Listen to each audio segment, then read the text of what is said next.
Washington, CNN President Donald Trump took the stage Wednesday in Missouri to sell a tax reform plan that's not yet complete and still lacking in detail. But from the view of congressional leaders and their aides, that's just fine. The bill is still in the drafting process, and Republican aides say the president is doing exactly what they need him to be doing at this point, using the bully pulpit to go out there and ramp up public support for a tax reform push.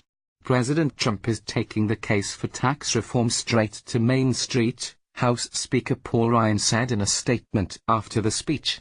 He explained clearly today why Washington must act now on pro-growth tax reform, said Texas Representative Kevin Brady, the chairman of the House Ways and Means Committee, which writes the tax reform bill.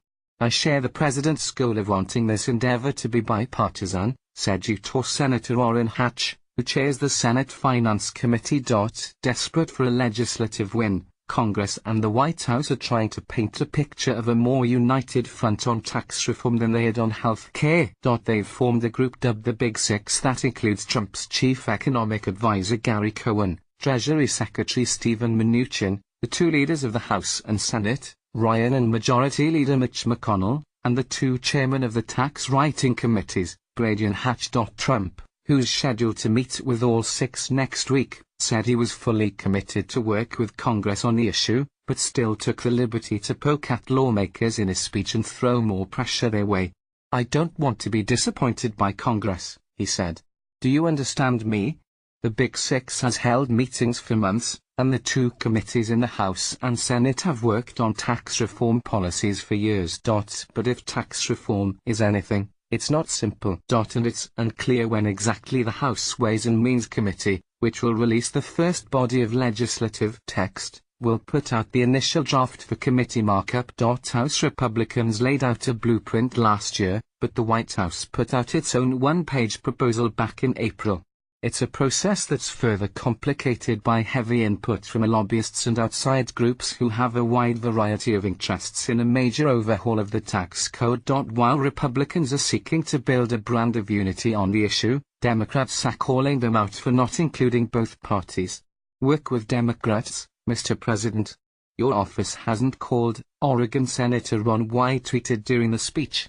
Wyden is the top Democrat on the Senate Finance Committee and has expressed frustration that Democrats have been left out of the drafting process. The challenge remains that despite controlling the White House and Congress, there's no clear plan yet laid out for reform even as Trump hits the road to stump for it.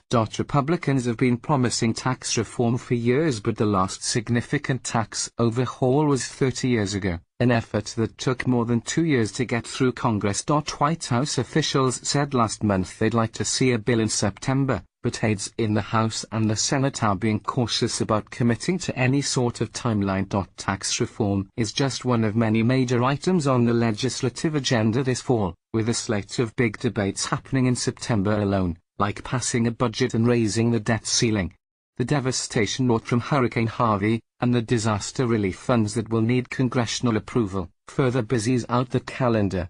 Because of the demanding schedule, some are predicting the tax effort will end up as simply temporary tax cuts, which would be an easier lift than a massive overhaul of the tax code and still a popular selling point on the campaign trail next year.